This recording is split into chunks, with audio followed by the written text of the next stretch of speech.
Exercice 15, page 156.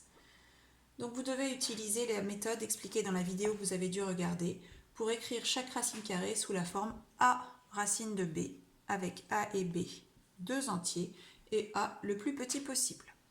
Pour faire cet exercice, vous devez connaître la liste des carrés parfaits, c'est-à-dire les nombres dont la racine carrée est un nombre entier, facilement reconnaissable. Alors on commence avec la première, racine de 48. Donc il faut décomposer 48 sous la forme d'un produit faisant apparaître un des nombres de cette liste le plus grand possible. Donc on constate que 48 c'est 16 fois 3. Donc j'ai bien fait apparaître 16 qui est un nombre de la liste.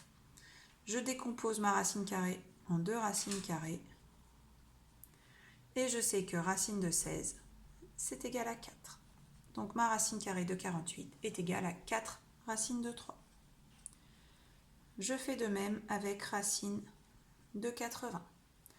En essayant différentes décompositions, elles sont nombreuses, on constate que la meilleure est la décomposition 16 fois 5, car elle fait apparaître 16, qui est un nombre de cette liste et qui est le plus grand possible.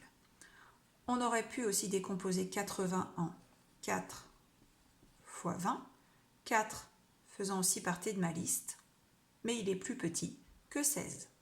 Donc la décomposition 16 fois 5 est plus intéressante. Je décompose ma racine carrée en deux racines et on obtient 4 racines de 5. On poursuit avec racine de 288.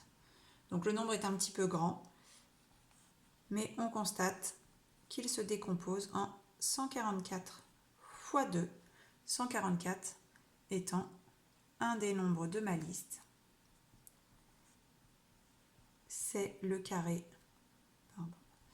de 12.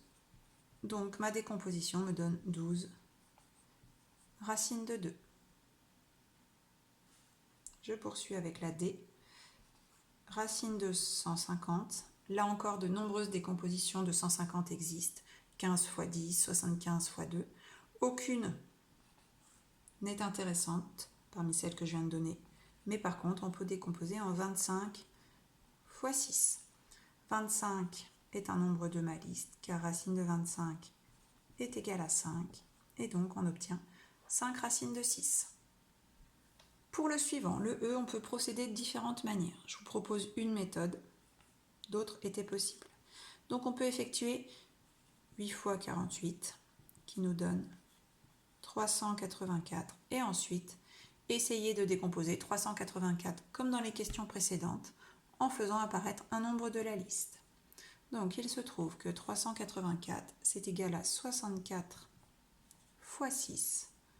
On a donc racine de 64 fois racine de 6. 64 est dans ma liste, c'est le carré de 8. Donc racine de 64 est égale à 8 fois racine de 6. On termine avec F, racine de 600.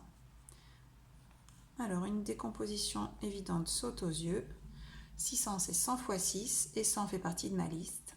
Donc ça va faire racine de 100 fois racine de 6 qui est égale à 10 racine de 6.